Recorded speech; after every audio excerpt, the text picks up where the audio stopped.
Assalamualaikum warahmatullahi wabarakatuh. Halo semuanya, perkenalkan nama saya Syifa Uswatunisa dengan NIM 25101162200008. Saya dari jurusan Pendidikan Bahasa dan Sastra Indonesia, Fakultas Keguruan dan Ilmu Pendidikan Universitas Lambung Mangkurat. Hari ini saya akan menjelaskan materi dari mata kuliah linguistik umum, yaitu dikotomi dalam bahasa. Dikotomi dalam bahasa maksudnya adalah dua istilah yang bertentangan namun saling berkaitan. Nah, di video ini saya akan menyampaikan 3 materi, yaitu 1. Lang dan parol, 2. Kompetensi dan performansi, dan 3. Struktur dalam dan struktur luar. Langsung saja kita masuk pada materi pertama. 1. Lang dan parol. Konsep ini diperkenalkan oleh tokoh Ferdinand de Saussure, yaitu Bapak Linguistik Modern. Pengertian dari lang dan parol. Lang merupakan keseluruhan sistem tanda yang berfungsi sebagai alat komunikasi antara anggota masyarakat bahasa. Apakah teman-teman memahami bahasa Indonesia, bahasa Banjar, ataupun bahasa Inggris? Jika iya, maka itu yang disebut lang, yaitu ketika sistem yang ada di otak kita mampu memberikan pemahaman terkait bahasa yang kita dengar, kemudian bisa menentukan benar atau salah dari kalimat tersebut. Contohnya, contoh kalimat yang kurang tepat, yaitu Syifa memasak air. Yang benar adalah Syifa merebus air. Kemudian, pengertian parol. Parol adalah tuturan atau realisasi dari lang, yaitu kalimat yang sudah tersusun di sistem bahasa kita, kemudian disampaikan melalui indera bicara. Nah, dari pengertian tadi, teman-teman bisa memberikan perbedaan antara lang dan juga parol. Perbedaan lang. 1. Produk sosial dari kelompok sosial. Maksudnya, bahasa merupakan hasil dari kesepakatan bersama.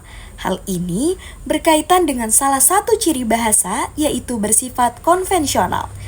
Yang kedua, yaitu pasif. Karena lang ini bentuknya sistem yang ada dalam pikiran seseorang, sehingga tidak melakukan pergerakan. Yang ketiga, yaitu abstrak. Tidak dapat terlihat bentuknya. Nah, kemudian perbedaan parol. 1. Parol itu individual, bervariasi, dan juga berubah-ubah.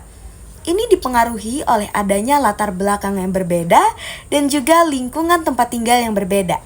Misalkan, dalam suatu kelompok sedang berbahasa Indonesia nih teman-teman. Namun, logat yang dibawakan atau cara setiap orang menyampaikan sesuatu itu berbeda-beda karena berasal dari daerah yang berbeda. Kemudian perbedaan yang kedua, yaitu aktif. Karena digunakan secara langsung dalam berbicara dan berkomunikasi dengan orang lain. Kemudian, perbedaan yang ketiga, parol itu konkret. Maksudnya adalah dapat menghasilkan kalimat sehingga dapat dipahami maksudnya. Kemudian kita akan membahas materi yang kedua, yaitu kompetensi dan juga performansi. Konsep ini diperkenalkan oleh tokoh Noam Chomsky. Nah, masuk pada pengertian kompetensi, yaitu adalah pengetahuan penutur atau pendengar mengenai bahasa mereka. Contohnya, sebelumnya tadi saya memberikan suatu kalimat yaitu Syifa merebus air. Nah, itu adalah contoh dari materi sebelumnya. Kemudian ditambahkan menjadi Syifa merebus air menggunakan ketel. Itu maksudnya kompetensi. Perbedaannya dengan lang yang bersifat pasif dan hanya membahas ini benar atau salah, sedangkan kompetensi itu menguji pada kemampuan seseorang dalam berbahasa. Kemudian, pengertian dari performansi, artinya adalah aktualisasi bahasa, yaitu ketika kita berbahasa.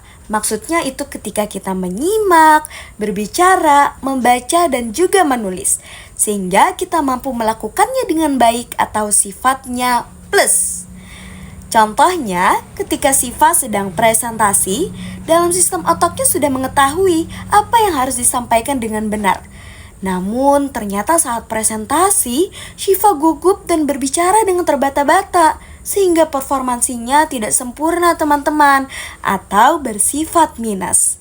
Nah, Kenapa bisa seperti itu? Kenapa bisa sifatnya minus? Karena ada faktor yang mempengaruhi, yaitu faktor-faktornya yang pertama, fisik. Ada gangguan pada alat bicara misalnya, seperti sifat sedang sariawan ataupun sakit gigi, sehingga ia tidak bisa menyampaikannya dengan benar.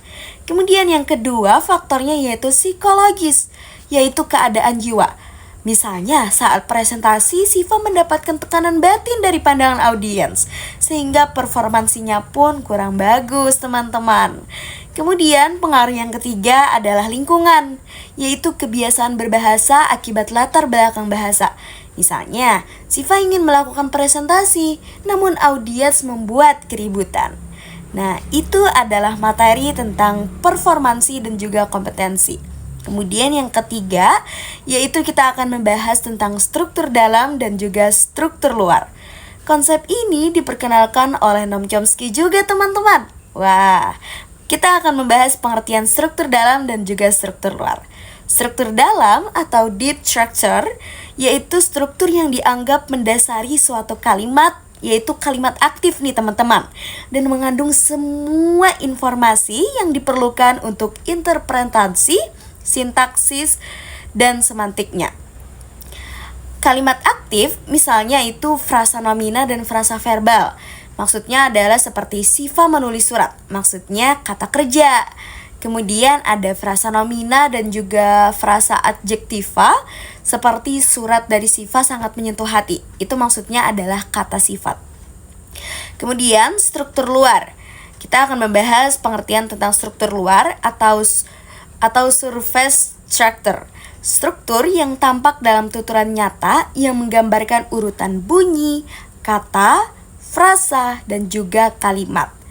Transformasi dari kalimat aktif menjadi kalimat pasif, tanya, dan juga perintah. Contohnya, aktif, Siva menulis surat. Kemudian diubah ke struktur luar, yaitu kalimat pasif. Contohnya adalah surat itu ditulis Siva. Kemudian bisa kita ubah menjadi kalimat tanya nih teman-teman. Siapa yang menulis surat itu? Kemudian bisa juga kita ubah menjadi kalimat perintah. Tulis surat. Atau untuk menjadi lebih sopan, itu bisa diubah kalimat menjadi tolong tulis surat itu. Nah, semoga teman-teman bisa memahami pembahasan tentang 3 materi yang sudah saya sampaikan tadi. Ternyata kita sudah berada pada akhir pembahasan nih tentang dikotomi dalam bahasa. Bagaimana? Bahasa sangat menyenangkan bukan? Tentu saja dong. Yuk kita belajar bahasa bersama. Sekian dari saya, semoga bisa menambah wawasan kita semua. Terima kasih dan sampai jumpa lagi. Wassalamualaikum warahmatullahi wabarakatuh.